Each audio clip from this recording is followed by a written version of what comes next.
Friends नमस्कार जय जगन्नाथ मु रोजालिन मो चैनल को आपण मानक स्वागत जनावछि। आज होची शनिवार आज होची अमावास्या अछि। हे श्रीनु पाटी करना आज रोसे स्टार्ट हो गलानी टाइम हेलानी 11:30 पाखापाखि हेलानी आपण देखौछि कौन कौन रोसे सब हेलानी।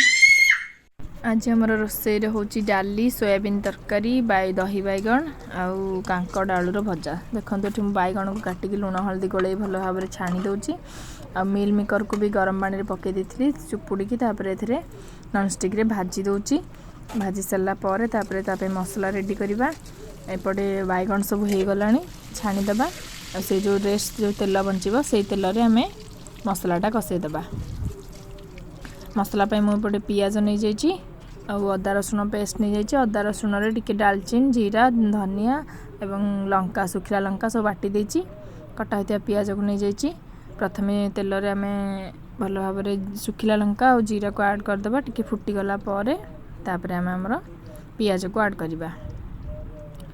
आज गोटे सिंपल रेसिपी गोटे थाली शेयर कर डाली रेसिपी देनी। डालीटा जस्ट सिझेकी तो बघार देछि। डालीटा आपण मानु देखै दोछि खाली डालीटा मु बघार देछि प्रथम रु भात भी हो जाइछि।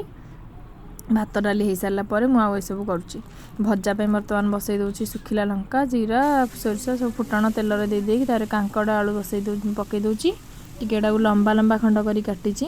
एटा टिके अल्प अदा रसुण पेस्ट दिखाई लुण हल्दी देकी भल भाव टिके समय सिझापी छाड़ीदे गोल दे एपटे मु मसलाटा कषिबी। भजाटा गोल दे कभर कर दूची। पियाजटा एबे टिके गोल्डन कलर हो गलानी तापरे से अदा रसुण पेस्ट को आम ऐड करदबा। अदा रसुण पेस्ट को भल भाव कषि सारा पर आम से सब गुंड मसला ऐड करवा। मझे मझे भजा भी चेक करची।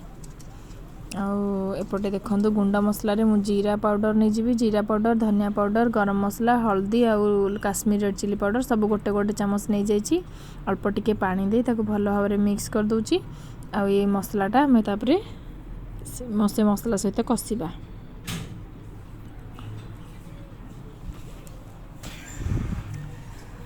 देखो ये भल भाव गोल सारे ये अदा रसुणटा भी बटाटा भी टिके कषि हो गला से गुंड मसला को ऐड करदबा जोटा कि मैं पानी रे दे भल भाव मिक्स कर नहीं पिछुड़े के टिके पानी दे दूची।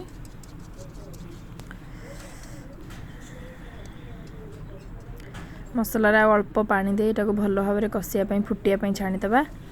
मसलाटा जिते कषि हे से तरकारी स्वाद से बढ़।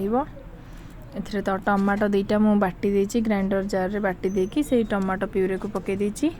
तार टमाटो पके सारा पर स्वाद अनुसार लूण ऐड कर दूची।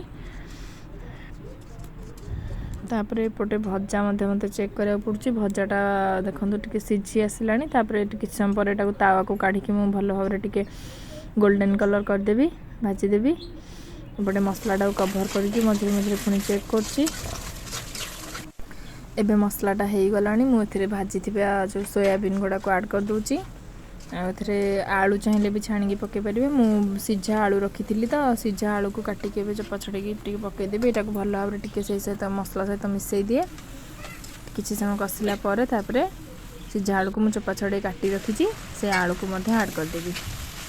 तरकारी रे आलू पड़े स्वाद आसबनी जानते आम मानकर टिके आलूटा निहाती दरकार तो आलू पड़े तरकारीटा टिके स्वाद आसब। एबे मु तावारे तेल दे दूची भल भाव गरम होला पर से भजा कांकड़ आलू भजा को एथिरे टिके भल भाव गोल्डन करदेवी पचईदेवी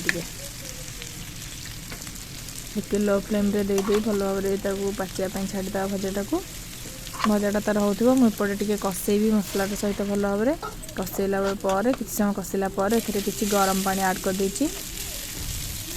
गोटे ग्लास रु 1.5 ग्लास पाखापाखि गरम पानी ऐड करदे। देखो एपटे भजाटा भल भाव हो आसलानी गरम पानी 1.5 ग्लास पाखापाखि ऐड कर देछि।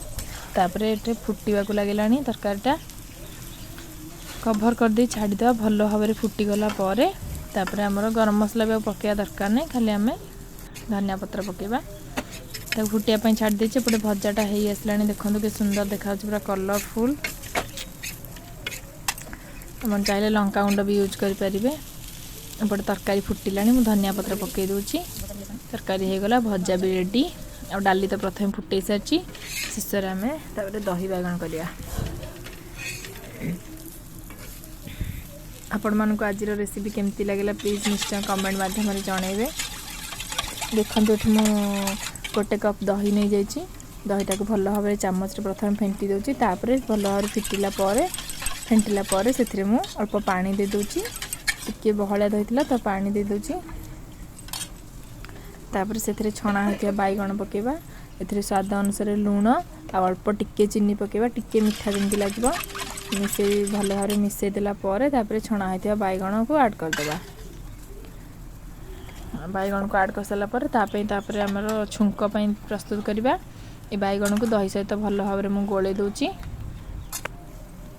तापर गोटे पैन रे तेल नहीं जावा, तेल रे छुंकर तो आमर भृषंग पत्र होची मेन दही बैगण रे। सुखिला लंका आ पंच फुटण पकईदेवा, भल भाव में ताती गला तेलटा। तापर पंच फुटण पड़ सारा तार भृषंग पत्र ऐड करदेवा। भृषंग पत्रटा टी भल भाव में पाची जाऊ, तापर आम गैस फ्लेम को ऑफ कर देछि, हो गलानी। तापर टिके लंका गुंड टिके पकईदेवा कलर पाई। टिके ठंडा हला पर तेलटा से टिके लंका गुंड पकई तापर मु ऐड करदेवी दही बैगण रे छुंकटा। अपन चाहिए अदा छेचा कि पियाज फियाज फुटे पारे, एमती साधारे भी कले भल लगे दही बैगण, किसी असुविधा ना, बहुत टेस्टी लगे। एबे लंका गुंड पकई मुई छुंकटा को दही बैगण रे ऐड कर दूची। दही बैगण पूरा कलरफुल हो गला, बहुत टेस्टी भी होता। आपण मैंने एमती दही बैगण करी खातु, देखु कौन लगुच। देखु आज डाली तरकारी तरकारीटा पूरा सुखिला है, माने बेसी कषा टाइप रही, अल्प टिके पानी देछि। आटा कांकड़ आलू भजा, मसला दिया भजा, ये हूँ दही बैगण। आज एतिकी खाइबा। आपण मानक आज सिंपल थाली केमती लगुच आपण माने कमेंट माध्यम जनइबे। जदि वीडियोटी भल लगुच ताले लाइक करिवे, शेयर करिवे, कमेंट करिवे और सब्सक्राइब करिवे। चैनल नुआ थिले सब्सक्राइब करी बेल को प्रेस करिवे। Thank you for watching.